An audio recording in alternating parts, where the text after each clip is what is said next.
لە تۆپ دە باشترین یاریزانی کاسل عالەمی تازە پێکشتوان بووم. کاسل عالەم یاریمان کرد بەڵێ بەڵێ لە کۆی ئەو بتوڵەیە لە تۆپ دەبوو لەخوا بە زیاد بێ مەوزوعی چێلسی ئەو کاتە شتەکە با زۆر گەورە نەکەین یعنی ها بڵێن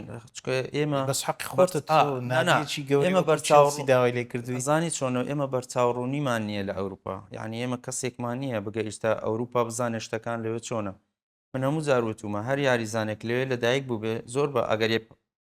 بڵێن ئیمکانێتێکی هەبێ زۆر بە ئاسانی دەتوانێت بگاتە یانێشی عالەمی یانی شتەکە زۆر قورس نییە من لە خولی سویسری بووم ئەو کات پێش من محەممەد سەلاحش لە خولی سویسری بوو لە بازل یاری دەکرد دوای گەیشتە چێلسی دوای چووە لیڤەرپول ئێستا یەشێکە لە باشنی یاریزانەکانی عالم بۆیە شتەکە زۆر قورس نییە ئەوەی بگاتە ئەوروپا بۆیە ئەو بتوڵەیە کە من یاریم کرد لێی تەنها مناقەشەیەک بوو لە بین ئەو یانەیە ئەو یانە گەورەیە و محامێکم